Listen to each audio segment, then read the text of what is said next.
sa inyong lahat, mga kapatid kong minamahal. Palakpakan po natin ang ating Diyos na buhay, na tayo po ay muling naakay sa banal na lugar na ito. At sa pagtugon ng bawat isa sa atin sa paanyaya ng Panginoon.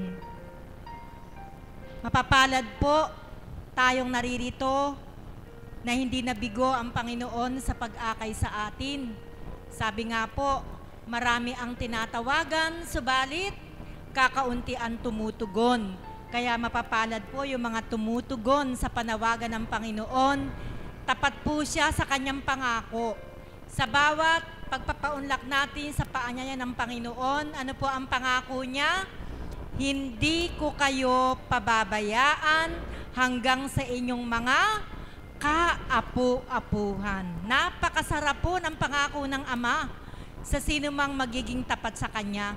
Hindi lamang po tayo ang nakasecure, hindi lamang po tayo ang naka-insured, kundi sabi po ng Panginoon, pati mga kaapu-apuhan mo, ako ang lilingap at mangangalaga sa kanila. Palakpakan po natin ang ating Diyos na buhay.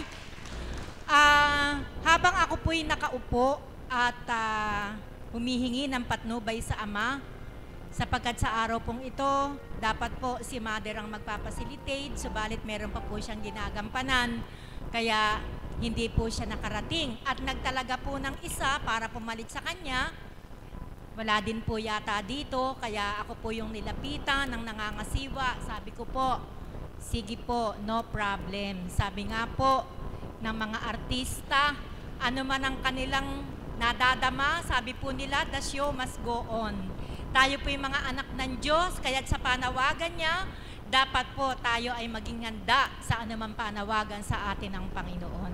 Kaya habang ako po ay nakaupo, pinagninilayan ko po yung salitang ito. B-I-H-A-G.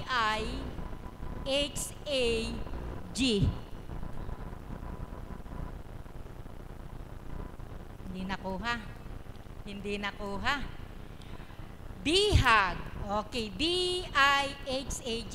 Bihag. Okay po. Sa dating buhay po natin, ako na lang po yung sarili ko po ang gagawin kong halimbawa. May nakabihag po sa akin.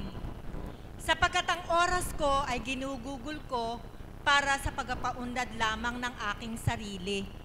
Wala akong pakialam sa iba at hindi ko din po siya masyadong nabibigyan ng panahon sapagkat ako ay bihag ako ng ibang bagay.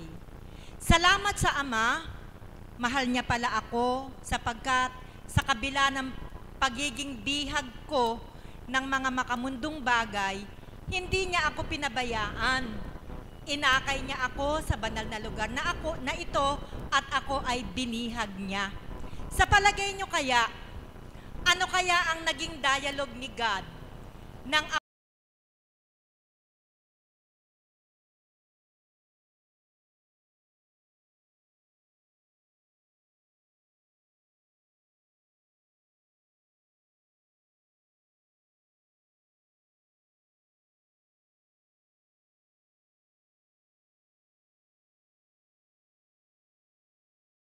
mga yung utak nila?